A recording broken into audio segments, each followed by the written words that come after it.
रात्रीच्या जेवणासाठी भाजी तरी काय बनवायची हा प्रश्न बऱ्याच महिलांना पडलेला असतो. आज हा प्रश्न तुमचा मी चुटकीसरशी सोडवणार आहे. दुधी भोपळा म्हटलं की बऱ्याच जणांना आवडत नाही, नाकं तोंड मुरडतात. पण आज दुधी भोपळ्यापासून मस्त अशी रसिली कोफ्ता करी अगदी हॉटेलच्या पद्धतीने तयार करणार आहोत. यासाठी इथे मी अर्धा किलो दुधी भोपळा घेतला आहे. खूप जास्त जाड नाही, मीडियम साईजचा दुधी भोपळा आहे. सर्वप्रथम आपण याची सालं काढून घ्यायची आहे. सालं काढल्यामुळे हा दुधी भोपळा किसण्यास आणि शिजायला पटकन शिजला जातो. मग आपली सालं काढून झालेली आहे, तर दोन्ही टोकाचा भाग आपल्याला चाकूच्या साहाय्याने कट करून घ्यायचा आहे. त्यानंतर बारीक किसणीच्या साहाय्याने आपल्याला भोपळा छान असा किसून घ्यायचा आहे.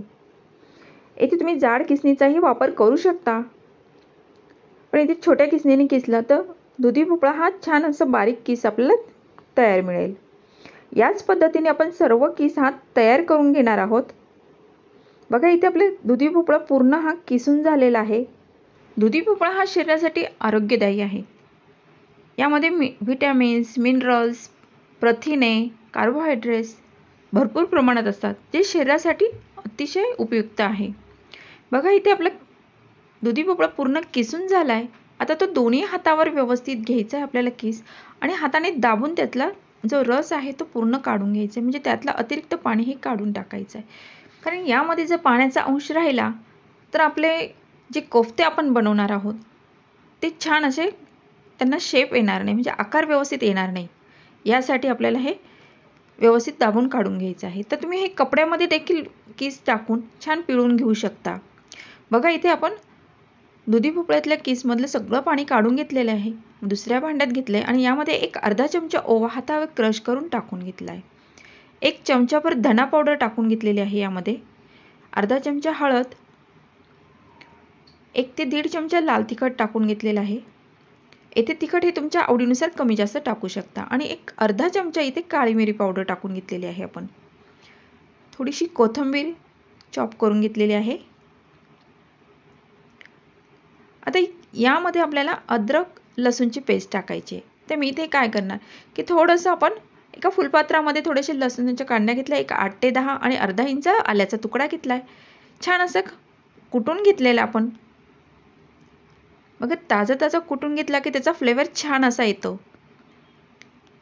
आणि थोडंसं अर्धवट कुटलेला असला की असं खाताना पण दाताखाली आला की चवीलाही छान लागतो. बघा या पद्धतीने आपण क्रश करून घेतलेला आहे. तुम्ही इथे आलं लसूणची पेस्ट देखील टाकू शकता. आता ती टाकून घेतली, त्यानंतर एक 3 ते 4 चमचे आपण सुरुवातीला 4 चमचे चणा डाळीचं पीठ टाकून घेतलेलं आहे.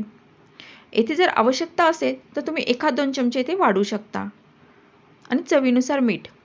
पण यामध्ये थोडंसं चणा डाळीचं पीठ थोडंसं कमी असलं तरच कोफ्ते खूप छान लागतात. तर यासाठी आपण जो किस घेतला आहे तो छान असा व्यवस्थित पिळून घ्यायचा आहे. आणि शेवटी मीठ टाकायचं आहे. यामध्ये छान मिक्स करून घ्यायचं आहे. येथे जर मिश्रण थोडं सैलसर वाटलं तर 1 चमचा तुम्ही चणा डाळीचं पीठ येथे वापर करू शकता. जर तुमचे कोफ्तेचे प्रमाण जास्त असेल बनवायचं तर त्यावेळेस काय करायचं की अर्ध मिश्रण आपण अगोदर घ्यायचं, त्यामध्ये मीठ टाकायचं, बाकीच्या मिश्रणामध्ये मीठ टाकायचं नाहीये. आता येथे आपण काय केलं, गॅसवर कढई ठेवून यामध्ये तेल गरम करून घेतलेले आहे आणि छान असे गोलाकार करून आपण कोफ्ते तयार करून घेतलेले आहे.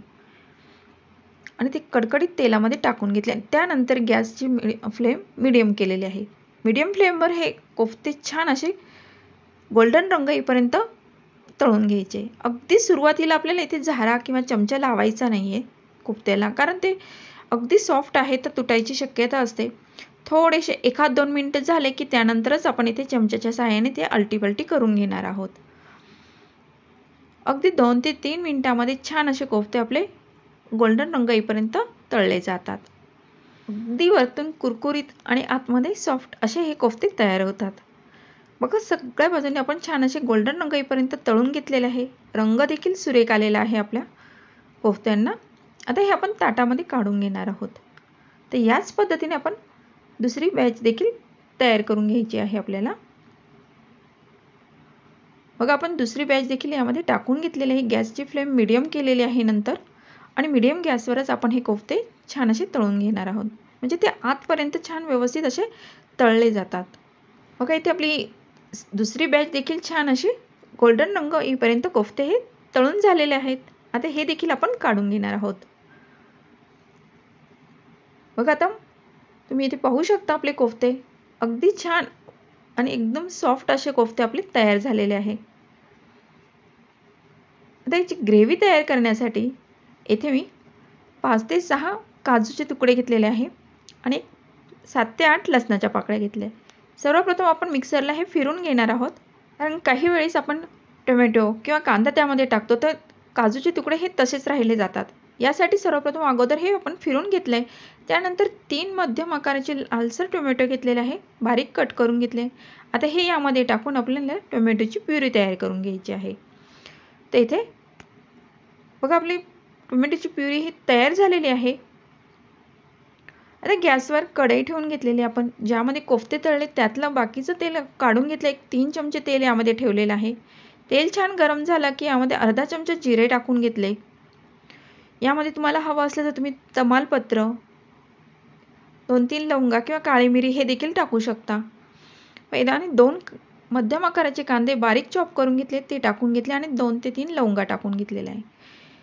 कांदा आपल्याला छान असा गोल्डन रंग येईपर्यंत, म्हणजे सॉफ्ट होईपर्यंत छान परतवून घ्यायचा आहे. बघा इथे आपला कांदा छान असा सॉफ्ट झालेला आहे. तर यामध्ये अर्धा चमचा हळद टाकून घेतली. लाल तिखट 1-2 चमचे आपण लाल तिखट टाकून घेतलेला आहे. येथे तिखट तुमच्या आवडीनुसार कमी जास्त टाकू शकता. आणि 1 चमचा गरम मसाला आहे. त्यानंतर 1 चमचा आपण मटण मसाल्याचा वापर केलेला आहे. तुम्ही कोणत्याही ब्रँडचा वापरू शकता. छान मिक्स करून परतवून घ्यायचा आहे आपल्याला मसाला हा. यामध्ये आता टोमॅटोची प्युरी टाकून घ्यायची आहे. टोमॅटोची प्युरी टाकल्यानंतर छान मिक्स करून घ्यायचं आपल्याला हे, आणि तेल सुटेपर्यंत छान परतवून घ्यायचं आहे. म्हणजे टोमॅटो आणि कांदा हा छान असा सॉफ्ट मस्त परतला जाईल. आणि असं वरती छान असं तेल सुटलं की आपला मसाला जेवढं ग्रेव्ही तुम्ही जेवढी छान अशी परताल तेवढी भाजीला टेस्ट देखील छान येते. आणि ते आपण काश्मीरी मिरचीचा वापर केलेला आहे, त्यामुळे रंग देखील सुरेख आलेला आहे. मग मसाला छान परतला गेलाय. साईडने असं तेल थोडं थोडं वरती आपल्याला दिसत आहे. ते यामध्ये आता चवीनुसार मीठ टाकून घ्यायचं आहे. 1-1.5 चमचा मी चवीनुसार मीठ टाकून घेतलेलं आहे. परत एकदा आपल्याला परतवून घ्यायचं आहे. मिक्सरच्या भांड्यामध्ये थोडंसं पाणी टाकून ते देखील यामध्ये आपण टाकून घेतलेलं आहे. आता दुधी भोपळा जो आपण पिळून काढलेला आहे त्याचा जो रस उरलेला आहे तो देखील यामध्ये टाकून घेणार आहे. यामुळे भाजीला टेस्ट छान येते. आणि 1 अर्धा चमचा कसुरी मेथी घेतलेली, हातावर थोडीशी क्रश करून ती यामध्ये टाकून घ्यायची. आता थोडीशी कोथिंबीर आपण कट करून ती टाकून घेतलेली आहे. आणि ग्रेव्ही इथे ठेवताना आपल्याला थोडीशी सैलसर ठेवायची आहे, कारण कोफ्ते शिजत आले की ती ग्रेव्ही थोडीशी थंड झाली की दाटसर होते. आता 1 उकळी आली की यामध्ये कोफ्ते ठेवायचे आणि 2 ते 3 मिनिटासाठी फक्त आपल्याला इथे शिजवून घ्यायचे. खूप जास्त आपल्याला इथे शिजवायचं नाही आहे. तुम्ही इथे थोडंसं झाकण ठेवून देखील शिजवू शकता. आणि 1 अर्धा चमचा यामध्ये साखर टाकून घेतली. 2 हिरव्या मिरच्या, यामुळे थोडंसं दिसायला छान दिसते आणि थोडासा तिखटपणा देखील मिरचीमुळे येईल. येथे सुरुवातीला आपण ग्रेव्ही थोडीशी सैलसरच ठेवलेली होती. अगदी 2 ते 3 मिनिटानंतर तुम्ही इथे पाहू शकता ग्रेव्ही अगदी दाटसर झालेली आहे. अगदी सुरेख आणि मस्त अशी आपली कोफ्ता करी तयार आहेत. रंग देखील सुरेख आलेला आहे. अगदी आतपर्यंत सॉफ्ट अशी दुधी भोपळा कोफ्ता करी आपली तयार आहे.